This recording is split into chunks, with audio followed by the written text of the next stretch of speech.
Hello everyone. In this lecture, we are going to discuss a question that was asked in GATE 2016.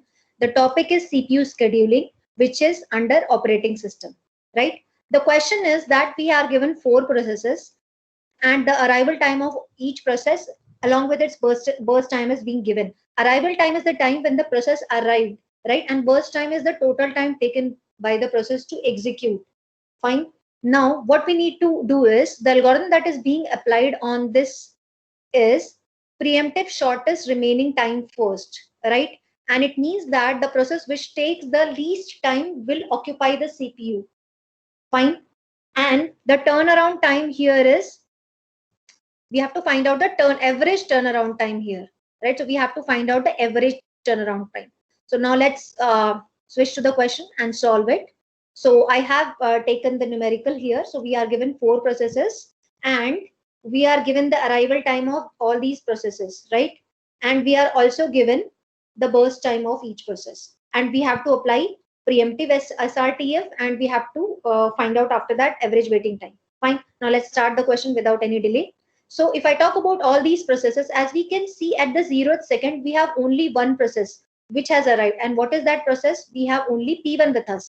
So the process which will take the CPU will be only P1 because P2, P3, P4 will arrive after 3, 7 and 8 milliseconds. So P1 will occupy the CPU and it is going to run for only that time when P2 will join. So P2 will join at this second. So it is going to run only from 0 to 3 milliseconds and after at 3 milliseconds, then P2 will arrive, right? So P1 will run from 0 to 3 milliseconds and it has completed some part of its execution. So 10 minus 3 will be 7. So it has completed this time and it is left with only 7 milliseconds. Now at this particular second, third millisecond, P1 is already there, but P2 has also arrived and P1 takes 7 milliseconds and P2 here takes 6 milliseconds and out of which P2 is minimum. So P2 will occupy the CPU and now P2 has taken the CPU. And here as we know that P2 will be in the system for the next 3 milliseconds, next 4 milliseconds, because after 4 milliseconds, P3 will occupy, come and the burst time of this is less. So it will run from next 4 milliseconds. So 3 plus 4 is how much? 7 milliseconds. So it has completed 4 milliseconds. So it is left with only 2 milliseconds now.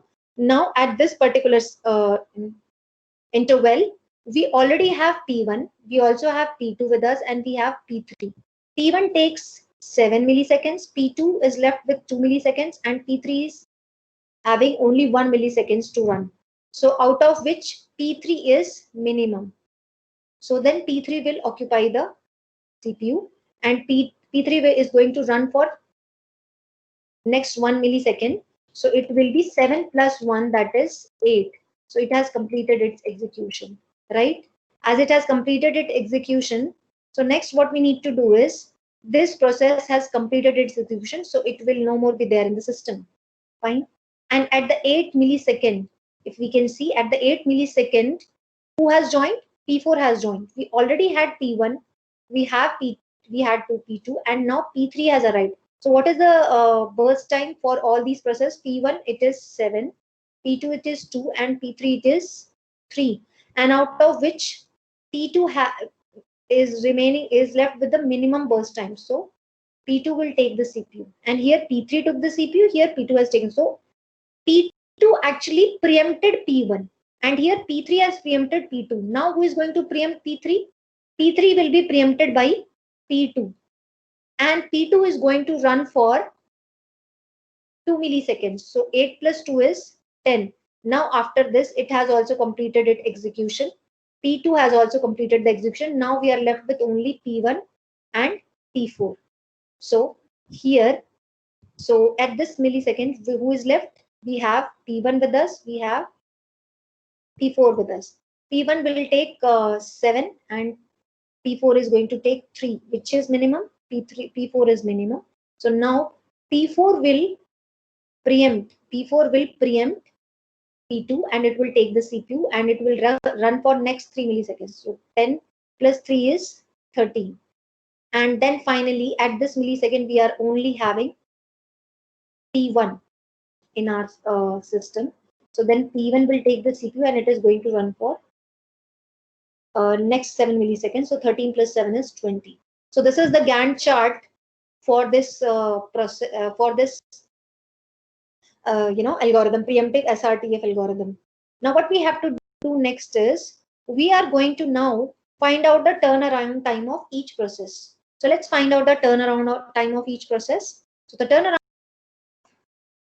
Now first of all, we should also know what is turnaround time. And what is turnaround time? Turnaround time is completion time minus your arrival time. So in this completion time, your waiting time is also considered, right? Now let's see. So we will find out turnaround time of P1. Similarly for P2, P3 and P4 we will calculate. As you can see from here, P1 has completed its execution at 20th millisecond, right? It has completed its execution at 20th millisecond. So total completion time is 20 and it has arrived at 0th millisecond. So 20 minus 0 is 20, right? Now what about P2?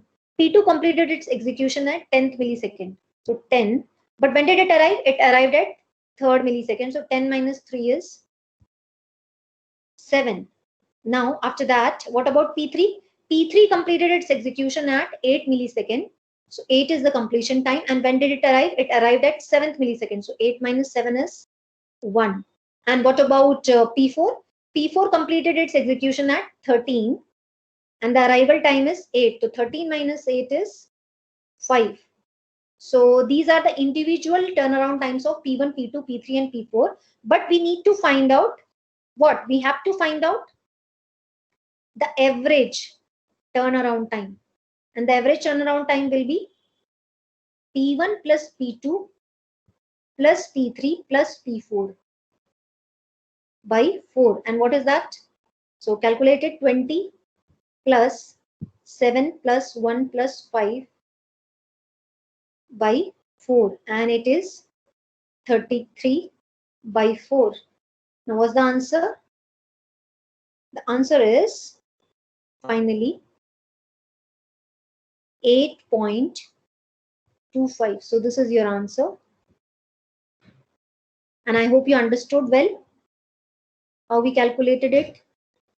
So now coming back to the question again and see, it has asked us to fill the answer here. So here you will be writing your answer. The answer is 8.25 milliseconds is already there. So we just have to write the magnitude of the answer. So answer is 8.25. I hope you understood the concept. And to get more updates, stay tuned to my channel. Thank you so much.